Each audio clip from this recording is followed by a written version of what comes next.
I know you're going to find this hard to believe, but I am not a storyteller by trade. It's not how I make my living. I am, in fact, a wedding videographer. And whenever I meet with a newly engaged couple, I like to ask, how did you get engaged? And if it's a bride and a groom, then I like to ask the bride, were you surprised? If the groom is there, she says yes, and if he's not there, she usually says no, not really.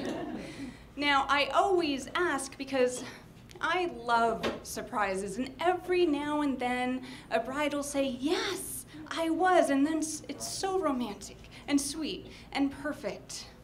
I love surprises, but like most women, I am rarely ever surprised. When my now husband, Bart, and I were talking about getting married, it was May, and we decided we wanted to get married that year. But just because we had decided that we wanted to get married didn't mean that we were officially engaged, and Bart really wanted to propose to me before we started planning a wedding. Now, I am the planner in the family. I am list-driven, detail-oriented, and I love my calendar. Bart, on the other hand, is a little bit more of a see where the day takes you kind of guy, and now I had to wait for him to propose before I could plan a wedding. I already felt like we didn't have enough time left in the year, and as May went by with no engagement, I found myself wondering, when is he gonna do it, and waiting for it to happen and looking for the moment. My birthday is in June, and you know, when my birthday came around, I opened every present carefully, looking for a stray diamond ring, but it was not a birthday proposal. I felt like a caged beast, waiting to get out there and plan this wedding and needing Bart to let me go. Fortunately, 4th of July weekend looked promising. We were going to his folks' lake house in North Carolina. His folks were gone for Saturday, which was the day the fireworks were going to happen. We had the use of their boat, so I was imagining champagne and strawberries, a romantic boat ride out into the middle of this lake, and just as the finale was starting, he would lean over and say, "Will you marry me?" And I would say yes, and we'd start kissing, and there would be an explosion of fireworks, and the whole world would celebrate with us. Perfect plan for an engagement, if you ask me. Saturday night, about an hour before the fireworks were supposed to start, we got some snacks together, we got changed, because I was thinking you want to look good if you're getting engaged. Bart got the boat in the water, and then he turned the key. Nothing happened. He tried it again. Nada. The battery was dead. Now, I was thinking, this is not part of the plan, and I know Bart was thinking that too, because he was desperately trying to fix the boat. He tried to take the battery out of my car to use in the boat. Didn't work so well. So I was thinking, we need an alternative plan here. I mean, I had weddings booked for the rest of the summer, so this proposal had to happen tonight. It turns out that there is a bridge nearby that all the locals go to watch the fireworks, so Bart and I headed there. It wasn't a big bridge or anything. It was only maybe 14 feet high, just big enough to let the power boats go through. By the time we got there, of course, it was packed. But we found a quiet little corner, and we set up our folding chairs, and despite the mosquitoes and the crowd, I was thinking, this could still work. He could still propose to me right when the finale is starting, and it could still be romantic. So I smiled over at Bart, he smiled over at me, and we sat back and waited for the show to start. And then the redneck train arrived. It was more of a van, actually, 1970s style, and my favorite feature of the van is that half of the front windshield was missing. And I know this because one of the passengers was standing up, hanging out the front windshield. The van illegally parked outside all the legally parked cars. It double parked. The side doors slid open, and 12 preteen and teenage hill people poured out. Now, we had been surrounded by people before this, but we had managed to create our own romantic universe. This new alien species, however, was impossible to ignore. First of all, two of the teenagers sat on the back of the van and played video games, competing at who could make the most electronic noise. Then two of the boys stood behind Bart and I and just casually chucked rocks into the boat-filled lake. Not only was I distracted thinking about all those people in those boats being pelted with rocks, but the boys both had really weak throwing arms, I assume from malnutrition, and so the rocks kept landing on Bart and I. Now, Mom, I'm gonna assume she's someone's mom, who was maybe 30, maybe 75, one of those people. Mom was talking on her cell phone, sitting in the van, so she couldn't actually get up or get off the phone to discipline her children, so she just shouted commands. Stop playing video games, I'm on the phone! Stop throwing rocks, I'm gonna get you!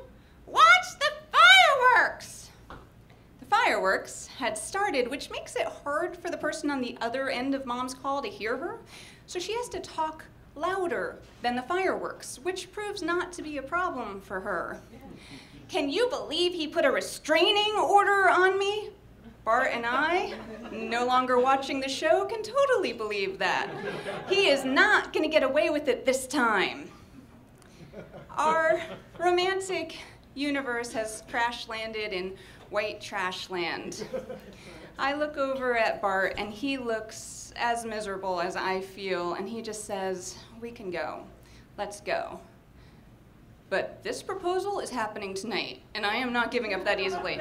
So I smile and say, no, it's fine. Let's just watch the fireworks. This is great. And in my head, I'm thinking, okay, this sucks. But if he proposes to me right before the finale, and there's still the explosion of fireworks, it'll still be romantic. We can do this. As soon as the finale starts, Mom once again steals the show. She starts screaming at all her rugrats. Get in the van, now, we have to go, get in the van now. They all scramble, run, climb, and leap in the van, and Mom sits there revving the engine as the last child is literally stepping up into the side door. She peels off down the road, leaving that kid to pull the door closed as she whips a fast U-turn and takes off back the way she came. No one watched the finale. We were all staring at this redneck van departure, and all I could think as it drove away was, there goes my last hope. Sunday, Bart and his dad spent the day fixing the boat. I sat on the dock and read. I went swimming. We had a barbecue that night. Any other weekend, it would have been awesome. But I was so depressed, thinking, okay, my next free weekend is Labor Day. There is no way we're getting married this year. Monday was a holiday. I just wanted to get up, get in the car, and not have to sit in traffic until midnight. But Bart hadn't been wakeboarding yet, and he loves to wakeboard, so he said, can we just take the boat out for a little while?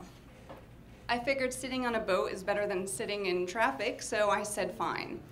His mom and dad, me and him, got in the boat. His dad drove. His mom and I watched as he wakeboarded for 45 minutes or so before he signaled that he was ready to come in.